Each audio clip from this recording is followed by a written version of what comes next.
Hey folks, my name is Ryan Johnson. I'm a Senior Technical Marketing Manager in the Integrated Systems Business Unit here at VMware. And you can reach me on Twitter at 1030am or on the weekly VMware Communities Roundtable podcast at vmware.com/go/podcast. Today we're going to talk about vCenter Server 6.0, and we're specifically going to talk about reconfiguring as well as repointing vCenter Server configuration deployments. But first I want to do a level set.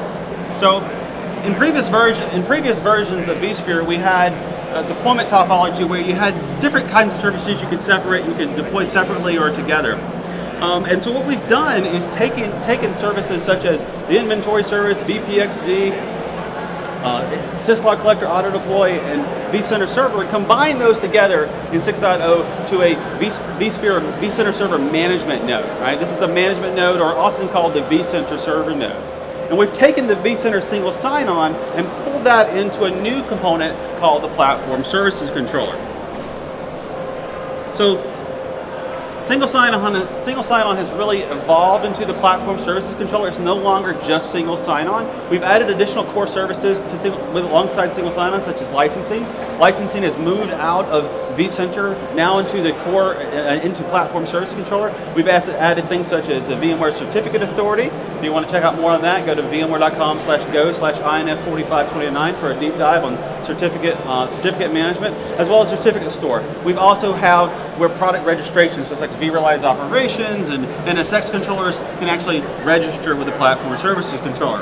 And the Platform Service Controller supports a multi-master data replication. You can kind of think of it like Active Directory. So when you look at deploying vCenter Server 6.0, there are a couple different deployment models you need to be aware of, right? There's two different types.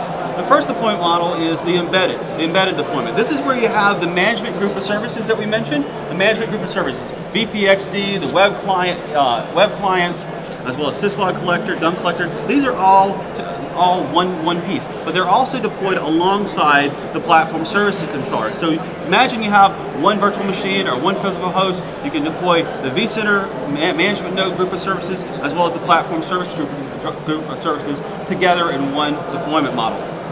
Now there's the external deployment model. And this is where you take the Platform Services Controller and you deploy it externally. And you take vCenter servers that can be running on the appliance level or the Windows Server level and have them point to that single or multiple Platform Services Controllers. So this is the external deployment model. And when you're looking at deploying your environment, there are a couple different configurations or topologies that you should look at. And the first is, like we mentioned, the embedded model. This is where you have a virtual machine or a host. You put both group of services together. This is really sufficient for a lot of environments. It's the easiest to maintain, and you can have lots of different standalones. But one key piece is that the Platform Service Group here, you can't have another embedded node and have those replicated. It will work, but it won't be supported by VMware Global Support Services. So if you have an environment where this is sufficient, you just need one environment, then deploy this. But if you have multiple vCenter services and you want to have like enhanced linked mode, you want to have the ability to share licensing, you want to look at the next group. And that's where we have an external deployment model.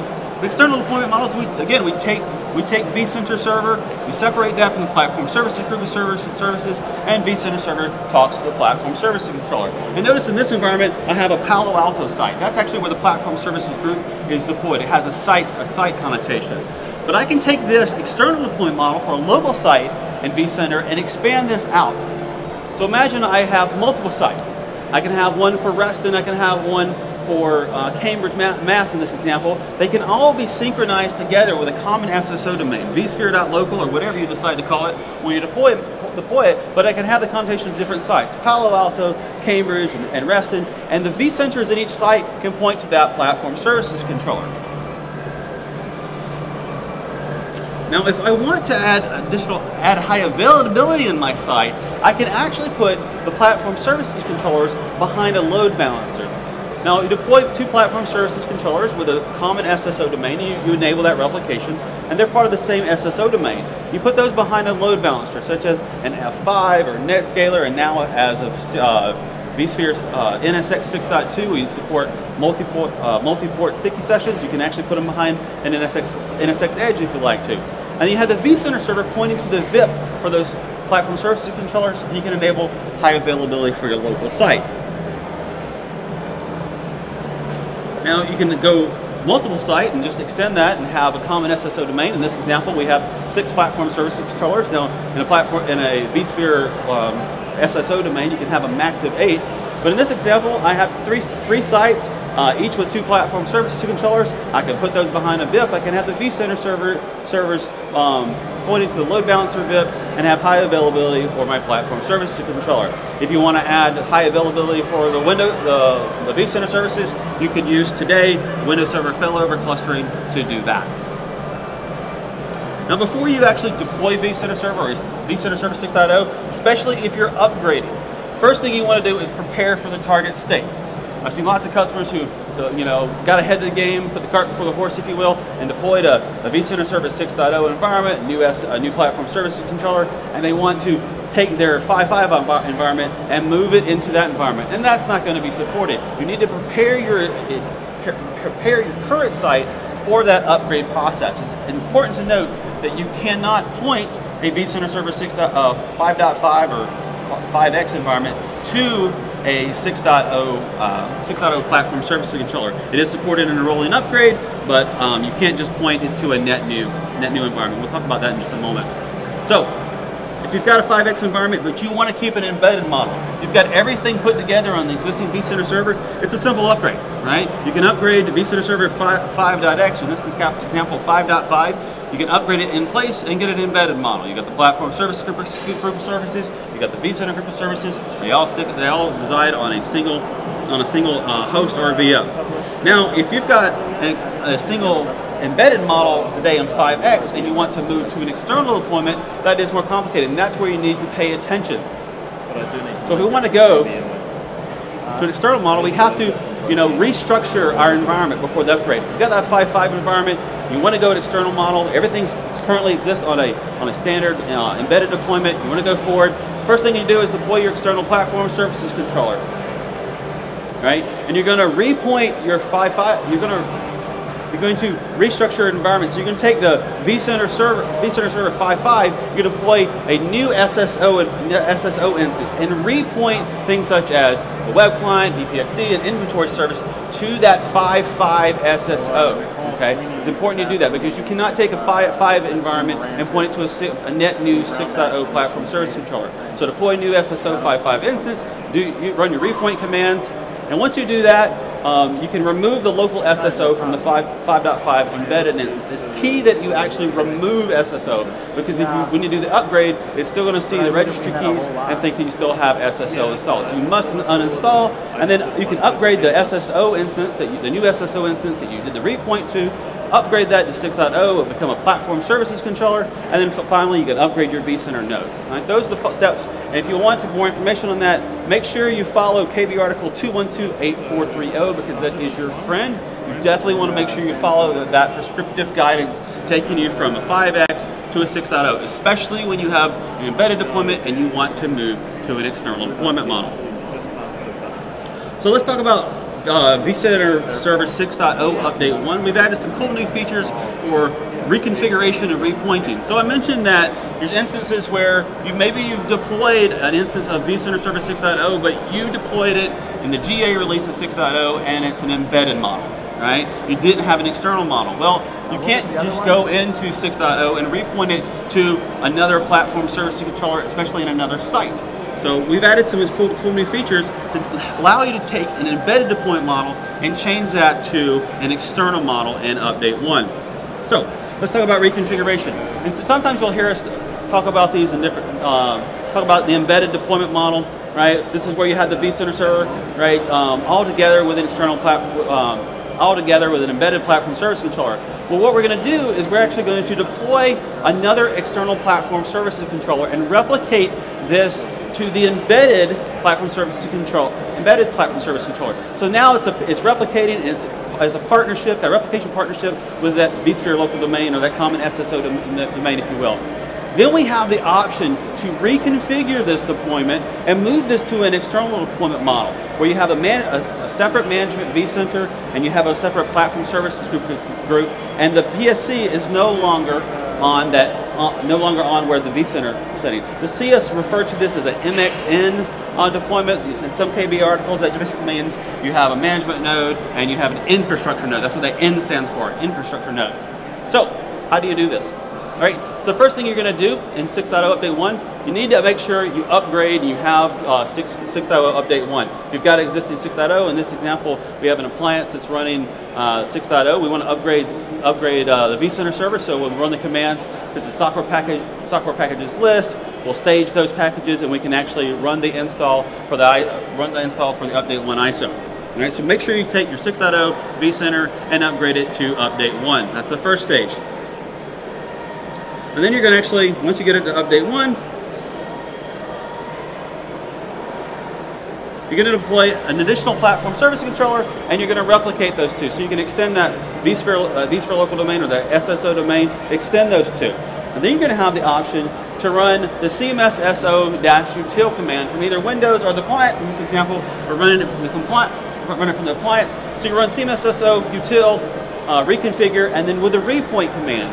Now, one of the cool things here is when we run the reconfigure, that reconfigure statement basically, or namespace, basically says, I want to take this embedded node and I want to reconfigure it to make it an external deployment model. And the --repoint PSC is telling us, I want to point it to that additional external platform service controller that I deployed, and you provide the SSO admin as well as the password, and it will actually reconfigure. Now, one of the really cool parts about cmsso-util and engineering did is they've worked for both the appliance and the Windows. This will actually repoint. And before, you could actually repoint manually running the CMFAD utilities or CLI, but this will actually uninstall the components that you don't need. So if you have an embedded deployment, it will uninstall the binaries and the bits for the SSO, whether it's Windows or the appliance. Actually, it does an uninstall on the Windows implementation for the appliance. It will actually remove those services. Bits are still there, but it actually removes those services and sets them not to start, obviously. Once you do that, it reconfigures it, it replicates it, repoints it, and you'll have an external deployment model. Okay. So here's an example. Right. So in this lab, I have vCenter server mgto1 vco1.demo.vmware.com, and I log into my vCenter server. And I've highlighted here that this is a vCenter server with an embedded platform service controller. So this is an appliance. It's got both groups of services: the platform services group of services and the vCenter server group of services. From here, I'm going to enable the shell. So I enable bash, and it'll launch into the shell. And next thing I'm going to do is run that cmsso-util with the reconfigure namespace. And here I'm going to run cmsso-util reconfigure namespace with the command option for repoint PSC, and I'm going to repoint that to mgto1 PSC1.demo.vmware.com. This is the additional platform services controller that I was replicating from my local vCenter server. Once I do that, it's going to validate all the information provided, make sure it's successful, and at that point, it's going to repoint the vCenter to the external platform service controller and begin the process to uninstall the binaries and the services from that embedded deployment model. It'll join, it will join, remove the services, stop all the services obviously first, restart, do a cleanup process, and now you'll see that the vCenter has now been successfully reconfigured to be an external deployment model. All the services have been removed, it's been repointed to a replication node, and now mgto1 PSC1 is my external platform services controller. You can also run the vmafd-CLI and get the location from the local host, and it'll tell you that my platform services controller is mgto1 PSCO1 in this example. You can also look at the vCenter server, and I think if you look for sso.admin and the advanced configurations in the web client, you get the same results, but it's just easy enough to do it right here with the command line. Now if I log back in, in this example, I'll just log back into that same platform, that same vCenter server instance, that appliance. I now notice when I log in at the top, when I log in, it says, hey, I'm now on an external. It's now an external deployment. Before it was embedded, it's reconfigured it, it's changed the type, it's removed the services. I'm now using an external platform services controller, and when I log into the shell, it lets me know that that's the case. And we also have the ability to repoint an external deployment model to an alternate platform services controller. Now this was available in the GA release, but you had to run the CLI commands. It was a little more exhaustive. We made it a lot simpler. So first off, why would you want to do that? So the idea here is you can have, this is before repointing. So in this example, I have vCenter Server 1 and PSC01. They're a one-to-one pairing, right? I have the same common SSO domain between it, vSphere.local in this example. But what happens if PSC01 dies? It crashes. It's not available. I can't restore it. For some reason, it's unavailable. Well, my vCenter server, no one can log into vCenter Server 1. So if I need to take some quick action, I have the ability to do a repoint and repoint vCenter the Server 1 to the Platform Services Controller 2 with a simple one-line configuration. It's extremely easy, and I'll show you a demo of that in just a moment. You can also do this between sites, and there's a little bit of additional configuration for that, but we'll show you that.